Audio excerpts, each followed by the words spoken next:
മാസപ്പടി വിവാദത്തിൽ ആരോപണങ്ങൾ തുടർന്ന് മാത്യു കുഴൽനാടൻ എം.എൽ.എ. CMRലേക്ക് ഇലിമിനേറ്റ് ലോഡുകൾ വന്നതിന്റെ ഇ-വേ ബില്ലുകൾ പുറത്തുവിട്ടു.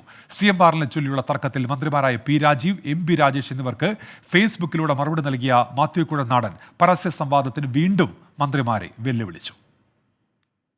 CMRന്റെ ഉപകമ്പനിയായ KREML വേണ്ടി ഭൂപതിവ് ചട്ടം ഭേദഗതി വരുത്താൻ മുഖ്യമന്ത്രി നേരിട്ടിടപെട്ടു എന്നായിരുന്നു മാത്യു കുഴൽനാടന്റെ ഒടുവിലത്തെ ആരോപണം.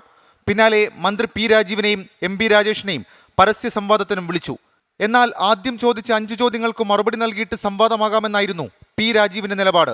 ആ ചോദ്യങ്ങൾക്കാണ് മാത്യു കുഴൽനാടന്റെ മറുപടി. CMRന് ആദ്യം കരാർ നൽകിയ UDF സർക്കാരിനെ കുറിച്ച് മാത്യു മിണ്ടുന്നില്ലെന്നായിരുന്നു പി രാജീവിന്റെ ഒന്നാമത്തെ ചോദ്യം.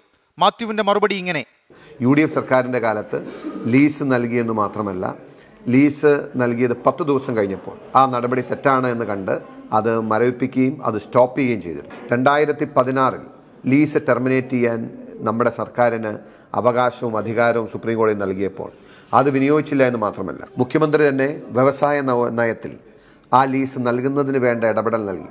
തോട്ടപ്പള്ളി സ്പിൽവേയിൽ നിന്നും ലഭിക്കുന്ന മണലിൽ നിന്നും പ്രോസസ് ചെയ്യുന്ന ഇൽമനൈറ്റ് IRE പുറത്തു കൊടുക്കുന്നെന്ന വാദം തെറ്റല്ലേ എന്ന മന്ത്രിയുടെ ചോദ്യത്തിന് ഇ-വേ ബിൽ പുറത്തുവിട്ടായിരുന്നു മാത്യുവിന്റെ മറുപടി.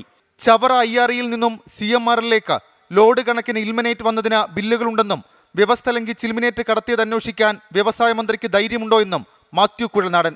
കഴിഞ്ഞ വർഷങ്ങളിൽ 100 കണക്കിന് ലോഡുകൾ ഇൽമിനേറ്റ് ചവറയിൽ നിന്നും CMRലേക്ക് വന്നതിൻ്റെ ബില്ലുകളാണ് സാർ ഈ കാണുന്നത്. ചവറയിൽ IRE അല്ലാതെ മറ്റാരെങ്കിലും ഇൽമിനേറ്റ് സപ്ലൈ ചെയ്യുന്നുണ്ടോ? ആർജവമുണ്ടോ വ്യവസായ മന്ത്രി എന്ന നിലയിൽ ഈ MOU ലംഘിച്ച് ഇൽമിനേറ്റ് നടത്തിയതിനെക്കുറിച്ച് അന്വേഷിക്കാൻ? മുഖ്യമന്ത്രി നേരിട്ട് വിളിച്ച യോഗത്തിന്റെ മിനിറ്റ്സ് ജനങ്ങൾ കാണുന്നതിൽ എന്തു പ്രശ്നമാണെന്നും മാത്യു കുഴൽനാടൻ പി രാജീവിനെ വിമർശിച്ചു. ഇനിയും സംവാദത്തിന് തയ്യാറാണെന്നും ആർജവം കാണിക്കേണ്ടത് മന്ത്രിമാരാണെന്നും മാത്യു കുഴൽനാടൻ വ്യക്തമാക്കി. 24 തിരുവനന്തപുരം.